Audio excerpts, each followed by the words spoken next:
I'm Sheila Matthews, your human digital sidekick, keeping you plugged in and up to date with the latest online trends, the juice of the entertainment world, and the top stories affecting our lives. We watch timelines all day, so you don't have to. Downloading with us today is Gersh Park Commissioner Damian Pitts. Gersh has been home to some of the biggest names in tournaments in basketball. At this point, just call us Legendary Logged In, because the historic combos just keep on coming in. So let's get right to it. Logging in for a legendary night is Joel Embiid, scoring 70 points in a history-making win over the San Antonio Spurs, 133-123. The Philadelphia 76ers and their NBA MVP broke the franchise's record for the most points in an NBA game, a record that has not been broken since 1967. This makes Embiid only the 9th player in league history to score 70 or more points in a game, and all of this in 37 minutes. Is anybody else feeling like this is a math class or like all these digits? But we're not even done yet, because Embiid did this on a historic date, January 22nd, which is the same date of Kobe Bryant's 81-point performance against the Toronto Raptors 18 years ago. All right, we're done with the numbers now, but shout out to Joel Embiid though, because he's literally etched into history forever. And now the moment you have all been waiting for. Can I get a drum roll, please? Damian? Let's go, let's do it. All right, the Chiefs, the defending Super Bowl champions, are headed back to the Super Bowl. Now, before we get into the road to Vegas, I want to introduce you, our Logged In family, to our special guest today, Damian Pitts, Commissioner of the infamous Gersh Park. Welcome to the show, Damian. Thank you for having me, thank you. Of course, well, we have to just jump into the show now. You've seen a lot of legends come through Gersh, and it's all about defending and creating a legacy and then defending your dynasty. So talk to me about the history and the importance of Gersh Park. Just Gersh Park means so much, just to the community, to the people, to be able to service the community. It's our 18th summer coming up, and just, longevity-wise, kids look forward to it, families look forward to it. So that's something that's our, like you said, the Super Bowl, our special time, our NBA. So, that's the best part about it. That's the gratitude that we get. That's Absolutely. That's what makes everything for us. Absolutely. Well, when we talk history, we got to mention that the 49ers are advancing to the Super Bowl, which means the face-off between them and the Kansas City Chiefs in Las Vegas on February 11th will be just that, a battle for who really knows what to do with the ball, but football this time. So, DP, who do you have winning the Super Bowl? Well, right answers only. Let me see. I'll say I believe the 49ers are way better than Baltimore Ravens, but it's tough to bet against Mahomes. It's tough to go against Mahomes, but if KC played like they played against Baltimore, 49ers. And by how much? Let's put it on the record. I'll say 49ers by 9. The Chiefs are heading to the Super Bowl for the 4th time in 5 years. That's special. I mean, what can we say? Mahomes is that guy. And there were tons of pressure, as there always is in these high-stake games, and Mahomes was questioned a bit. I wouldn't say doubted, because, look at his record all season. I think people just want to see greatness from him every single game. But Brock Purdy is also a name that emerged great out of this. Fans went wild for him following the win, and here are some of his first words after leading his team to a victory. Man, first of all, glory to God. He's given us this opportunity, man, and for us, it's a team sport. We knew we had a half left. Defense did their job. The boys on offense took care of business. Coach called a great game, and we had the faithful behind us the whole way, so we love you guys. I think that's part of it, when great athletes show up when it's time, when it matters, to be able to perform. Absolutely. And that's what greats do. Yeah, it separates the good from the great. And speaking of those points, Travis Kelce made some noise in this game as well. 11 passes, 9 of which in the first half, and 1 touchdown. Plus a little commotion off the field for none other than Taylor Swift after, when they took home the win. Good job. No turnovers by Kansas City. They got 66 yards in total offense until that play against Marquez Valdez-Scantling, as you, Travis Kelce. Hey, with Taylor Swift. To the victors go everything. I don't know what to say. There was also a lot of family love there. Hey, goddamn!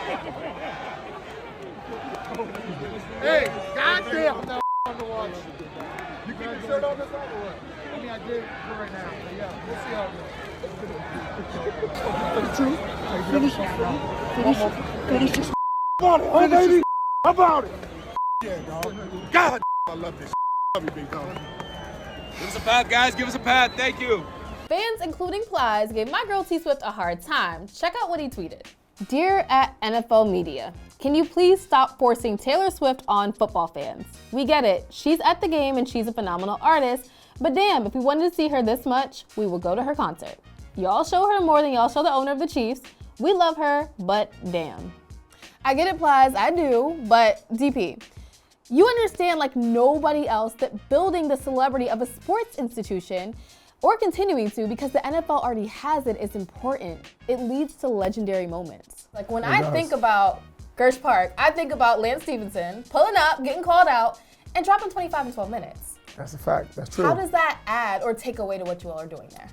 It never takes away. Sometimes when you're in that space, the families want to see those stars. That's their NBA, to be able to see, touch a Lance Stevenson, interact with him. So those times we get those celebrities come, it only enhances what you do. Yeah, and speaking of him, there's some big names on the sideline. Yes. Who have been some of your biggest names on the sideline?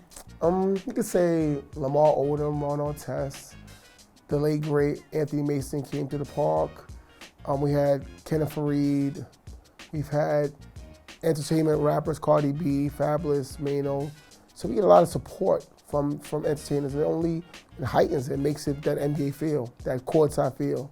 For So sure. it's definitely great. So when I think of Gersh too, I think about legacy, and I think about how it was started by 6 guys in Brooklyn who wanted to give the youth and the community an opportunity, a chance to showcase their skills. So especially for Black History Month, talk to me about what the importance is and how you feel being the commissioner of such an amazing opportunity for specifically young Black men in the community. Just give them hope. Let them see that, because a lot of the kids don't make it to an NBA game. The park is filled in the morning time, getting ready for the game. So just giving them opportunity to see and do different things for the kids in the park means so much.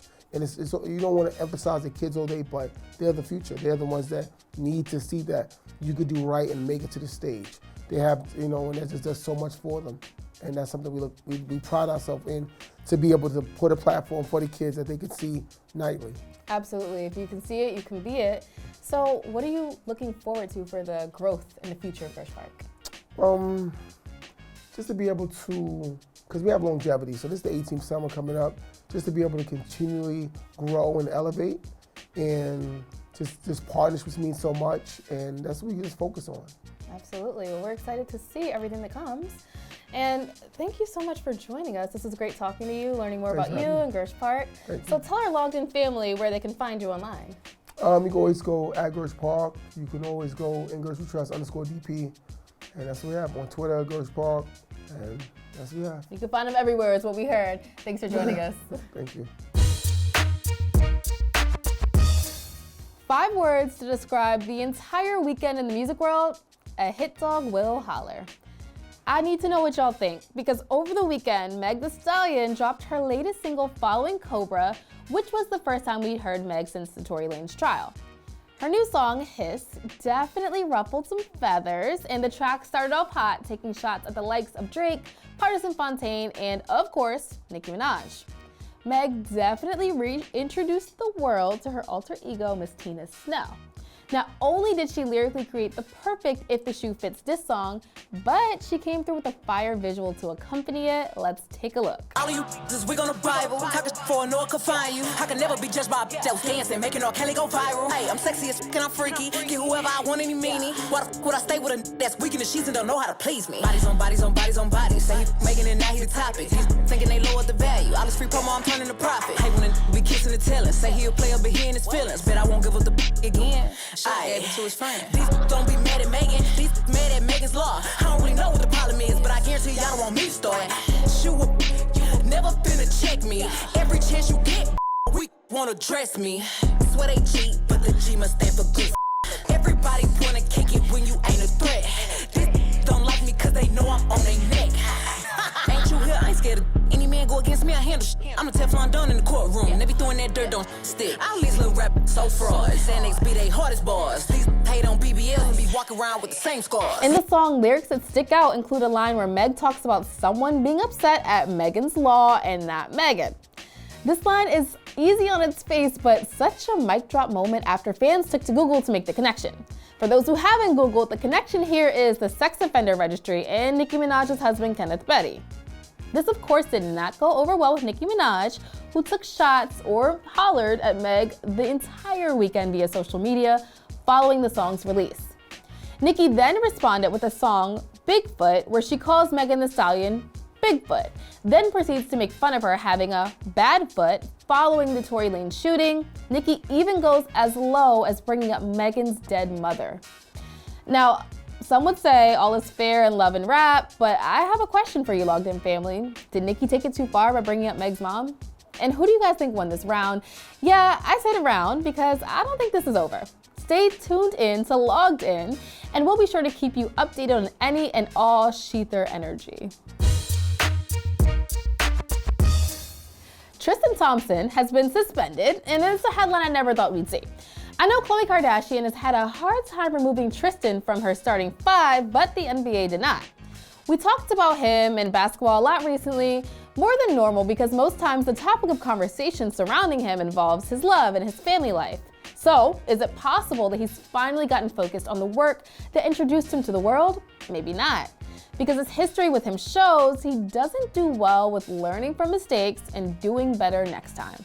Last we discussed, Tristan was ejected from a game which put him on thin ice, and then he decided to ice skate. He tested positive for two banned, legal but banned substances per NBA standards called, hold on y'all, I gotta take my time with this one, Ibutamorin and SARM LGD 4033. Where did he even find these? These are performance enhancers that help players drive up their strength and speed up their recovery. In addition to the potential to improve a player's performance, it can increase the risk of heart attack, sexual dysfunction, and psychosis, to name a few per the FDA. Because of this, Tristan has been suspended for the next 25 games. Now, Tristan, let's have a talk. I know you could have a ton of other things that you could be doing outside of basketball, so for a player who isn't known much at this point in their career for their on-the-court moments, you'd think you'd want to cherish the time that you're getting, but I guess not. Tristan Thompson, we're back. We meet again in these logged out streets. You've been here before, you're true to it at this point, so you know what to do. Go ahead and log out for us. Thank you all for tuning in. I'm your host, Sheila Matthews, and this has been another amazing episode of Logged In, where we bring you the latest online trends, the juice of the entertainment world, and the top stories affecting our lives. Listen, I hope you're enjoying the show as much as we enjoy bringing it to you, so be sure to subscribe and turn on your post notifications so you never miss a chance to log in with us. Thank you again to our special guest, Damian and Pitts from the legendary Gersh Park Courts. We'll see you next week at the same time, in the same location, for the same downloading of your timeline. Log out.